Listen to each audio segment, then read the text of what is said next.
I was going to come here and be really fluffy and be really nice and say, yeah, be really lovely and queer and gay.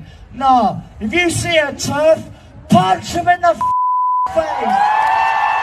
So that is just unhinged and not very ladylike, I have to say. Also, nice Antifa flag, really grouping yourself in with some good folks there. But look, to state the obvious, it is never okay to advocate for physical violence against people just because you disagree with their ideas or don't like what they have to say. And I would definitely say the same thing if the roles were reversed here. This kind of attitude is authoritarian, it's illiberal, it's intolerant, and it's radically regressive. It's not progressive in any meaningful sense of the word. It would stifle open debate. It would leave everyone worried to ever speak wrong if they could just get hit in the face by some angry person if they say something that hurts their feelings. If adopted to its logical conclusions, it would totally erode society and democracy as we know it. And unfortunately, this isn't just one crazy activist who said this. The whole punch TERFs thing is kind of a widespread rhetorical tool often employed by trans activists on the extreme fringes online. But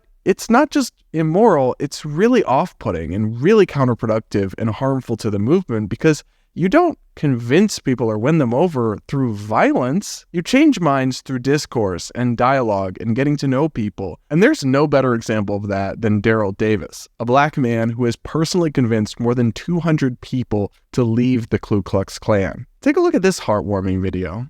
My name is Daryl Davis. I am a musician by trade, but for decades now, I have traveled the country asking Ku Klux Klan members a simple question. How can you hate me when you don't even know me? To understand someone, you have to talk with them.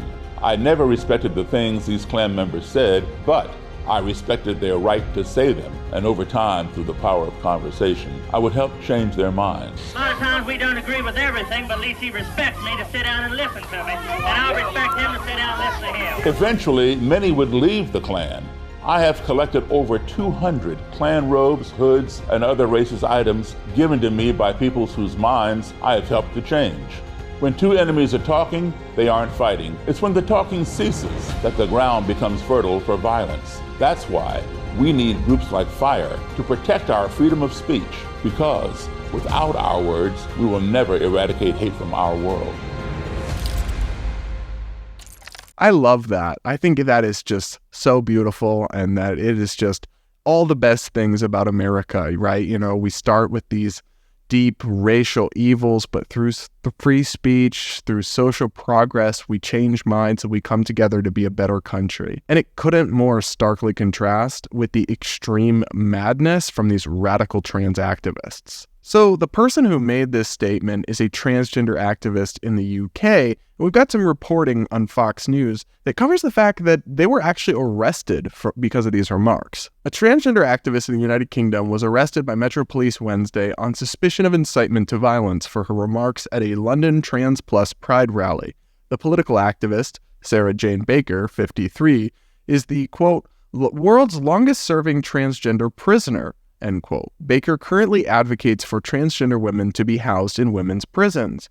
Baker previously was in prison for attempted murder of another prisoner after being imprisoned for kidnapping and torturing her stepmother's brother. So yeah, this is a violent and scary person who should probably not be featured at Pride events or allowed to be associated with the LGBT movement in any way. We've actually got video of this person being arrested. Take a look. Under arrest on suspicion of inciting violence.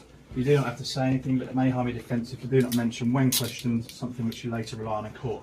Anything you do say may be given in evidence. The necessity for the arrest is to conduct a prompt and effective investigation and to prevent any further attempted harm to yourself or anybody else. Have you got any response that you'd like to call? Yes. Okay. Trans rights are human rights, one struggle, one fight. Those cuffs okay like that, they're not too tight now. That's fine, officer. Relatively loosely. Feel free to have someone, we will be going down to Charing Cross Police Station. If you want to have someone follow you down, you're more than welcome to. And custody sergeants will explain everything from moving there forward. Alright, I'm just going to hold your arm on the way down, so I don't want you to fall over or anything like that, if you want to come with. Do you need are you walking at a drive or do you need to hold your drive? No, it's fine. You all good? Trans rights are human rights. Fuck. They won't get rid of us. Our existence is our resistance. You remember that? So, side note, I don't know if I've ever seen police go that polite and that easy on someone when arresting them. I mean, I guess that's good, but kind of seemed a little bit staged or like special treatment. I wonder if this person got tipped off or if the officers were told to handle this very diplomatically. Now back to Fox News for some more updates on the case. Metro Police said in a statement to Fox News that charges were not yet filed in the matter. Quote, a 53-year-old woman has been arrested on suspicion of incitement to violence, the police said. She has been taken into custody. The arrest on 12th of July is in connection with an incident during the Trans Pride event in Westminster on 8th of July. A video was widely shared on social media. During the arrest, a video of which was posted online, Baker said, trans rights are human rights, one struggle, one fight. They won't get rid of us. Our existence is our resistance. You remember that. Now, the group that hosted the Pride event in question has actually put out a statement saying, quote, Sarah Jane Baker was not one of our planned speakers. We had some open mic time at the end for members of our community to come forward and speak, and we welcomed Sarah on stage, Trans Plus Pride said on Instagram Monday.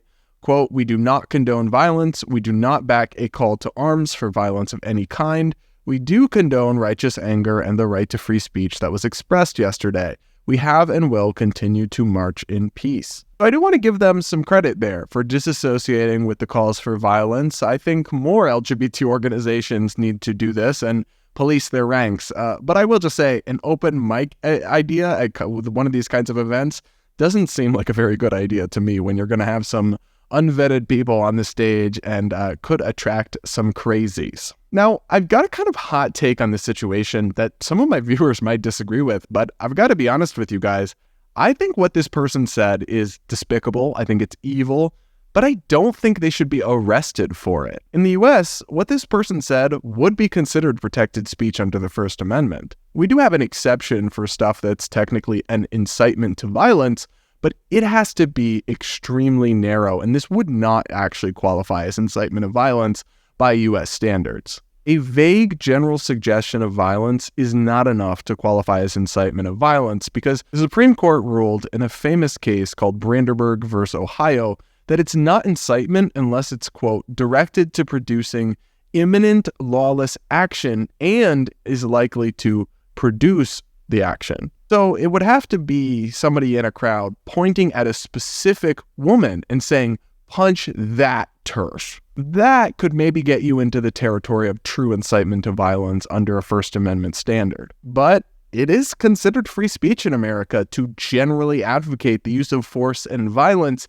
And while I disagree with it, I would rather live in a free country that allows people to suggest mad and radical things with only the narrowest possible of exceptions. So I don't actually think they should have been arrested, although, I mean, they're in London, so they don't have the First Amendment to protect them, so they probably should have seen this coming and maybe not advocated for violence, because they probably will face legal jeopardy. But while I condemn the actions here completely, I don't actually support that aspect of it.